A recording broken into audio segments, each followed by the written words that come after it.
So let me get this straight. Caitlin Clark leads her team to a playoff upset, posts a 7-word Instagram caption celebrating her squad, and the WNBA finds her for it. Now, Caitlin Clark has embodied the simple fact that you don't have to only impact your team on the court, but even if you're off the court due to an unfortunate situation with her being out for the season due to her injuries, you can still make an impact. And you can't make this stuff up because we're watching a league that claims it wants to grow, claims it wants more viewers, claims it wants stars. And every time someone like Caitlin Clark or Sophia Cunningham brings eyes, energy, and honesty to the game, the league steps in to shut them up. And the saddest part, it ain't just basketball anymore. It's about control, it's about insecurity, it's about leadership, and more than anything, it's about how we as a culture, treat people who dare to stand out. So let's talk about it. We just having a conversation. Let's kick it. So let's start at the top. The Indiana Fever pull off a major upset over the Atlanta Dream. They're headed to the semifinals, a team that was dead just last year and now in playoff mode, fueled by, yes, Caitlin Clark off the court and just a red hot a bench mob of in sync teammates who are basically fuel for the simple fact that they want to compete, and it's a locker room that got real chemistry.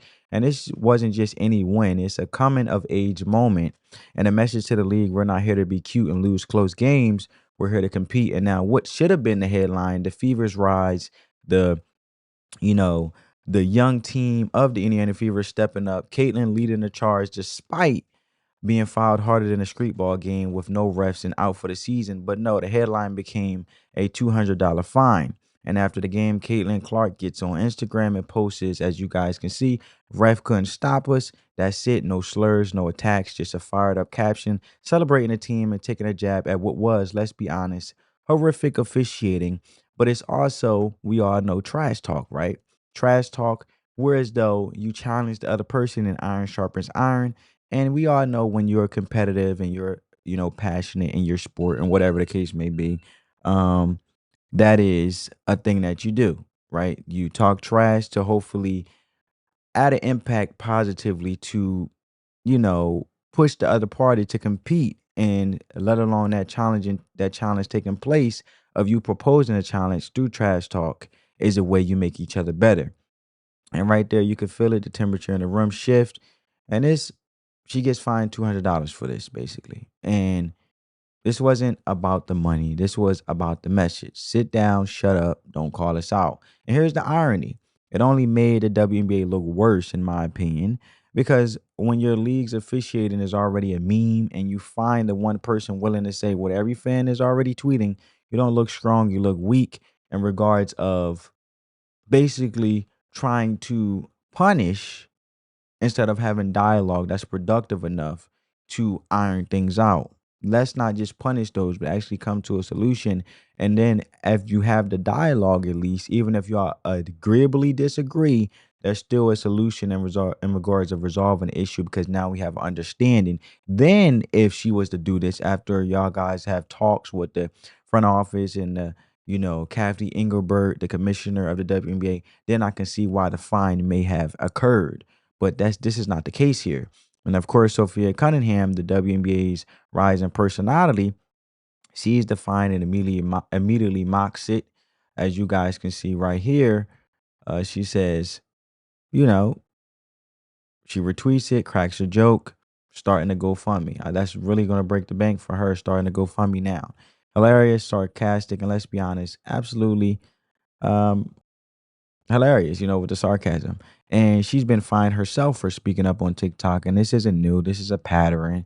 And at this point, the players themselves are making fun of the league because what else can they do? They tried being quiet. They tried being respectful. They tried doing everything the right way. And no matter what, they still get fined. And I guess you guys can correct me if I'm wrong. It seems as though they're trying to make humor out of the situation. They have no way or no other avenue to bring, league leadership to the front of the congregation besides sarcastically making humor out of it, because it seems like the league leadership doesn't care about having a conversation with their players, who makes this league what it is in the first place, and are basically adding value for this league to even be taking interest, to have consumers, let alone customers, even watch this league as far. And these are the individuals who are at the forefront. Sophia Cunningham's, the Caitlin Clark's, obviously Caitlin Clark, but we have seen Caitlin Clark get clothesline, elbows thrown, arms hooked, no calls. We've seen Sophia Cunningham take body shots that would have drawn a flag in NFL. And where's the accountability? Now, I'm not saying every game is rigged, but what I'm saying is when players are walking away from games literally beat up like they boxing, and your reaction to them for speaking out about it and talking about it, and you fine them for it, and they're the one basically at this point, you might as well call it on the brink of basketball warfare, taking away of the simple fact of basketball even having rules in the first place because they still get all knocked up and beat up to the point where dirty fouls and dirty plays taking place. It's a bad look for the WNBA franchise as a whole. And officiating is supposed to protect the game, not be a part of the problem. And where your stars are getting beat up on national TV and you do nothing, you're telling every player, uh, we don't care how bad it is. Just don't make us look bad. But we want to make money out of you because you add value. But we don't care enough to respect you as a person at this point, for let alone the value that you bring to the company, let alone the WNBA franchise. We just want you to take the beat down, be quiet, and we don't care if this is bad sportsmanship. This is bad protection of the game, which we all know basketball in itself has rules in the first place, right? So now let's talk about Aaliyah Boston. She jumps on Sue Bird's podcast and shares a story about the 2023 Final Four and when her undefeated South Carolina team got wrecked by Caitlin Clark's 41-point monster game.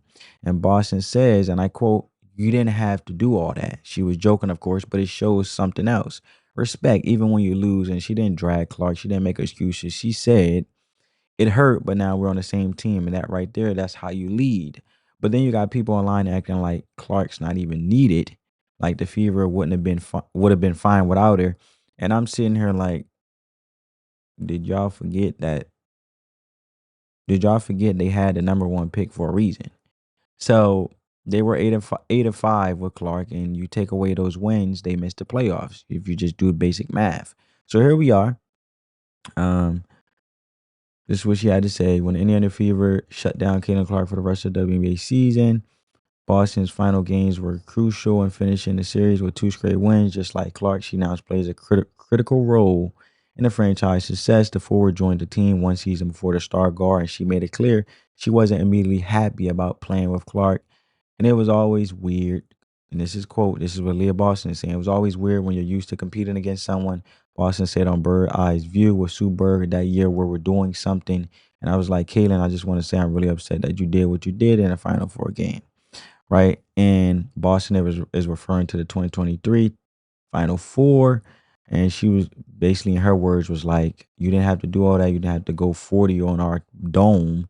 Boston said, "But after that, it was cool because obviously now we're on the same team." So I just wanted you guys to see that article. I think it was interesting. The respect, the humor. And, of course, it's just the competitive nature when you want to be the best and continue to strive to be great. And, that's just the humane part of it, because if we're not on the same team, you're my enemy and may the best win, right? And, you know, that's there's nothing wrong with it. I mean, you take your loss, you may be upset about it. And then when you're on the same team, you know what? Okay, great. Now we get to work together. Let's figure out how to work together. Even though I still remember that loss, but I could still push you to be better, even if we're on the same team. But here we are, right? You got a league that wants to grow but punishes growth in this case. You got fans tuning in for the first time only to see superstars get fined for showing personality. And you got a culture war brewing between the players who want to bring life, fire, and honesty to the game and the league office that wants safe, quiet, clean marketing campaigns. But here's the truth. You can't build a movement off of silence. You need stars. You need voices. You need real human moments. And the WNBA is fighting that very thing that could save it. Because no league is perfect. No corporation is perfect. No human is perfect. But if you think about it, let's go deeper. This isn't just about sports. This is how we treat the people in our lives who tell the truth, the people who stand out, the ones who say what everyone else is afraid to, respectfully, because it's not what you say, it's how you say it. But in families and schools and communities, it seems as though piggybacking off of this situation with Caitlin Clark being fined $200, we often punish truth tellers. We label them troublemakers. We say they're too much, or we tell them to tone it down. But the people who change the world, they don't tone it down. They speak up anyway, even when it costs them. And that's what Caitlin Clark did. Now, I'm not saying going against the rules, but in this case, I feel like she was just initiating dialogue, and she seems to be shut out, and dialogue seems to not even want to occur. But that's what Sophie Cunningham is doing. That's what Caitlin Clark is doing. That's what leaders do. So here's the question, just having a conversation I want to ask you. Or would you raise a kid who follows rules or kids who speak the truth? Are you building teams of robots or teams of leaders? And true leadership comes when you acknowledge the problem and you solve the problem. And you may not also disagree. That's where you take your feelings out of it, but it makes sense for the league and the business perspective. So the WNBA is at a crossroads because you got the most watched #1 pick in the league history, Caitlin Clark. You got more press than you had in decades, and yet you're handing out fines like they're parking tickets. And the league makes jokes of themselves because they won't even have conversation to make the league better. They just want to shut people up and not have conversation at all. And when it comes to business, you have to have those conversations to make the right, wise business move. And the players are calling you out, not just on the court, but with their sarcasm, their smirks, their side eyes on social media, because they know the truth. The league is insecure, and insecure leadership, in this case, always punishes confidence. So here's the deal. You can side with censorship, or you can side with authenticity. You can support a league that finds its superstars, or you can support a league who supports their players and speaks the truth, and owns up to their mistakes as a league and as a franchise, and as players, win games and elevates as a league. So at that point, family, let me know what you guys think. On that note, family, peace.